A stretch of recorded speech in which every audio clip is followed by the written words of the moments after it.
this week's market update. Earnings season begins to slow, but there's still plenty on the radar for investors as trade tensions continue and attention focuses on currencies and commodities. With around 3/4 of US corporate second quarter results now announced, it's becoming clear that 2018's strong earnings growth story continues. Indeed, the run rate of around 24% growth year on year in the June quarter is not far short of the 25% or so growth recorded in the first quarter, when companies first started to unveil the benefits of tax cuts and a buoyant US economy. It looks like the year as a whole could still deliver growth of 20% or more. Stock markets look to the future, however. What's being announced today is usually already priced in by investors, so markets are more concerned now with what 2019's numbers will look like. Inevitably, after such a strong growth period, they're not going to look quite so impressive. The current consensus is that earnings will continue to grow, but maybe at half this year's rate, so about 10%. And even that will require a fair wind, given the continuing trade uncertainties, rising interest rates, and some wobbles in the tech stocks which have driven the growth so far this year. The midterm elections in November will provide a further element of political uncertainty too. One further concern for investors is that profits have been fueled by ever-increasing profit margins. The second quarter margin of nearly 12% is the best for many years. With evidence of rising cost pressures, including wages starting to edge higher, it would be reasonable to expect margins to ease back from here. Low double-digit earnings growth will not be a problem for the stock market as long as investors are happy to continue paying the current multiple of around 17 times earnings, which is in line with the long-run average. It leaves 3,000 on the S&P 500 in sight, but few investors are counting on prices rising much beyond that level in the current cycle. So, increasingly, investment becomes about seeking out opportunities where they still remain, avoiding the most highly valued sectors where any correction will hit hardest, and protecting the remarkable gains that have been booked in the 10 years since the financial crisis. Top of the list of worries at the moment is the increase in trade tensions, which ratcheted up further over the weekend as China said it would impose new tariffs on $60 billion of imports from the US, including aircraft and liquefied natural gas. The Chinese move follows last week's escalation by Donald Trump, who threatened to raise a proposed 10% tariff on $200 billion of Chinese imports to 25%. Those tariffs could take effect as soon as next month and would take the total of imports facing higher levies to more than $260 billion. Trump has warned that he's prepared to raise tariffs on all $500 billion of imports from China, and he clearly feels that he is winning the trade war. Tariffs are working big time, he tweeted on Sunday. He also took the opportunity to draw a comparison between the performance of the US stock market, which recorded a fifth week in a row of gains last week, with the Chinese market, which has fallen by 27% since January's high, as trade fears build on existing worries about debt and slowing economic growth. The strength of the US stock market has in large part been driven by the FANG technology stocks, which today account for 12% of the S&P 500 and about a quarter of the Nasdaq index. Despite falls in both Facebook and Netflix, the remarkable performances of Alphabet, Amazon, and most notably Apple have kept the market on the front foot.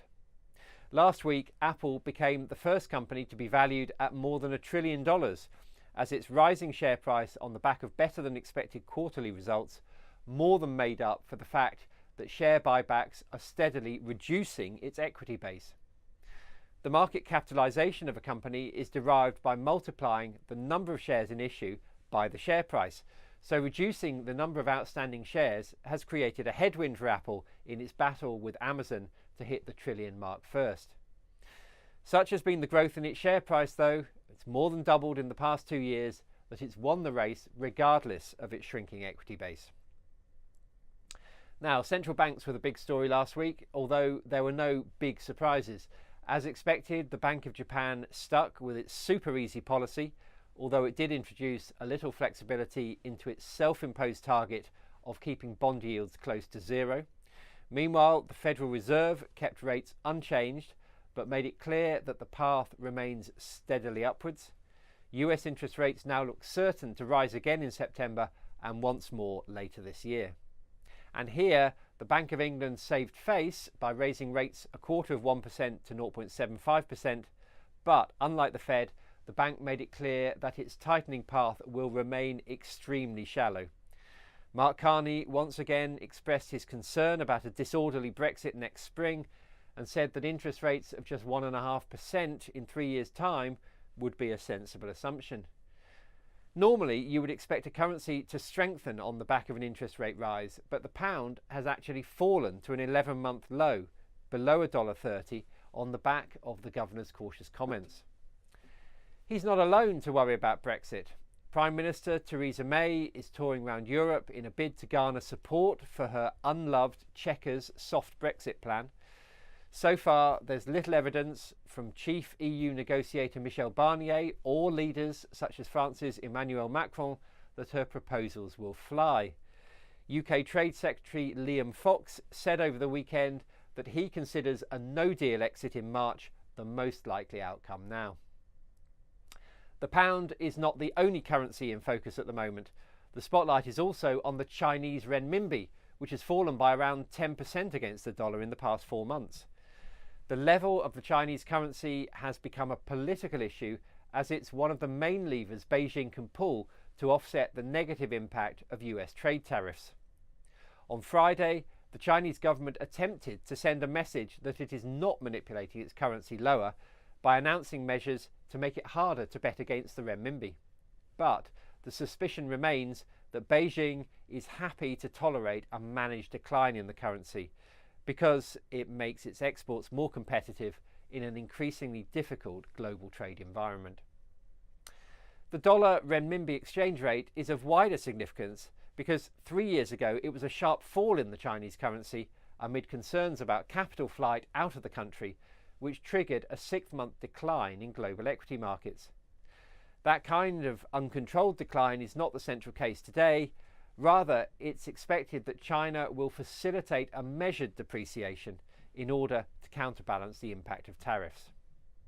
Also in focus is the Turkish lira, which has fallen by 26% year to date against the dollar as investors worry about inflation running at 16%, US sanctions against 2 senior government ministers, and the appointment of President Erdogan's son-in-law to lead the country's powerful economic and finance ministry. There are big questions about the independence of Turkey's central bank, with the president known to be opposed to the kind of monetary tightening that most outside observers think is essential to shore up the currency. The slide in the lira has compounded an 18% fall in the main stock market index to deliver a 39% fall in dollar terms for the Istanbul Bourse. The fixed income markets are also in trouble, with the yield on the 10-year government bond rising to over 19%. Commodities are also attracting attention this week as soft and hard resources move in opposite directions. Metals, particularly copper, a key bellwether of economic activity, are declining as investors worry about the key marginal buyer, China. Copper has fallen by 18% year to date as investors back away from riskier assets. Copper is a great forward indicator because it's used in so many different parts of the economy, from electric wires in computer servers to the car industry and in housing. At the same time, agricultural commodities are rising in price as the worldwide heat wave takes its toll on crops. With Ukraine planning to limit grain exports, the price of wheat has risen to its highest price since 2014 in Europe and 2015 in the US. After 5 years of increasing production, output is expected to fall by 5% in the current year. And finally, the oil price has started to regain recent lost ground on expectations that the US is reinstating some sanctions on Iran. These cover cars, gold and metals, but they've refocused attention on America's proposed second round of sanctions on oil exports due to come into force in November. The cost of Brent and WTI, the US contract, both rose this week by about 0.5% to $74 and $69 respectively.